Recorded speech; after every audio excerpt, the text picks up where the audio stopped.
यमुनानगर में सीता अपने बेटे कुशल के साथ रहती थी। बेटे कुशल के बड़े हो जाने पर वो उसकी शादी पास ही के गांव की एक लड़की खुशी से करवा देती है। बहू, तू जैसी खूबसूरत बहू तो इस पूरी सोसाइटी में किसी की नहीं। बस अब तू इस घर की सारी जिम्मेदारी उठा ले तो मेरी चिंता खत्म।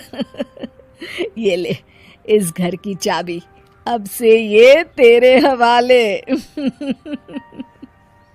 माँ जी, आप चिंता मत कीजिए, मैं इस घर का पूरा ध्यान रखूंगी। देखिएगा, आपको शिकायत करने का भी कोई मौका नहीं मिलेगा। मैं आपके लिए गाजर का हलवा बनाकर लाती हूँ। शादी के कुछ ही दिन बाद खुशी के तेवर बदलने लगते हैं। माँ जी, मैं आपसे कह देती हूँ, मैं इस घर की बहू हूँ, कोई नौकरानी नहीं जो हर समय आपकी बात मानूं। बहू, मैं तो बस ये कह रही थी कि तू हर समय फोन पर ये किससे बात करती रहती है। हर समय तेरा फोन बिजी आता है। ये बात कुशल को पसंद नहीं बेटा। हाँ, मेरी तो हर बात सबको बुरी ही लगती है। अब शादी को कई महीने बीत चुके हैं, मगर खुशी कभी भी खुश नहीं रह पाती और वो अपने पति और सास से भी हमेशा झगड़ती रहती है। असल में शादी से पहले उसका एक प्रेमी होता है, गोविंद। वो उससे आज भी छुप छुप कर मिलती है। गोविंद, मैं अपने पति और सास के साथ खुश नहीं हूँ, चलो ना हम भाग जाते हैं। तुम एक काम करो, घर से सारा कीमती सामान ले आओ, उसके बाद मौका देखकर हम भाग जाएंगे।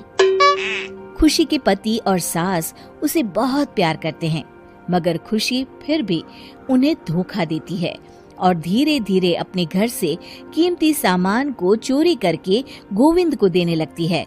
उसकी सास को घर से सामान चोरी होने का संदेह होने लगता है। बेटा, समझ नहीं आ रहा, ये घर से धीरे धीरे सामान कैसे गायब हो रहा है। कौन सा सामान माँ? अरे वो चांदी के बर्तन जो मैंने बनवाए थे वो दिख नहीं रहे। यहीं कहीं होंगे माँ, आपकी बहू ढूंढ देगी। कितने बेवकूफ हैं ये माँ बेटे, इनका सारा सामान मैं गायब कर दूंगी और इनको पता भी नहीं चलने दूंगी।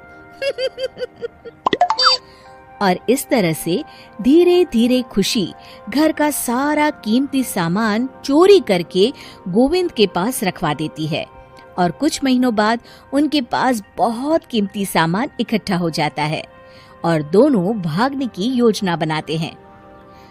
खुशी, आज रात को आधी रात होते ही तुम अपने घर से भाग कर आ जाना। मैं गांव के पुराने बस स्टैंड पर तुम्हारा इंतजार करूंगा। ठीक है। खुशी अपने कपड़े और गहनों की पोटली बांधकर पुराने बस अड्डे पर पहुंच जाती है और देखती है कि वहां तो कोई भी नहीं है। खुशी कुछ घंटे वहीं खड़ी रहती है और फिर गोविंद के कमरे पर जाती है। वहां पर भी बड़ा सा ताला लगा होता है। हे भगवान, कहीं गोविंद मुझे धोखा देकर भाग तो नहीं गया। अब मैं क्या करूंगी? खुशी फूट फूट के रो रही होती है। तभी पीछे से उसका पति सारे गहनों की पोटली लेकर आ जाता है। आप यहाँ?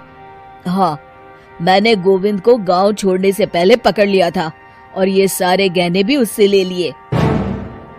आपको सब पता था कि मैं आपको और माँ जी को धोखा दे रही थी। हाँ, मगर मुझे ये भी पता था कि गोविंद अच्छा इंसान नहीं है।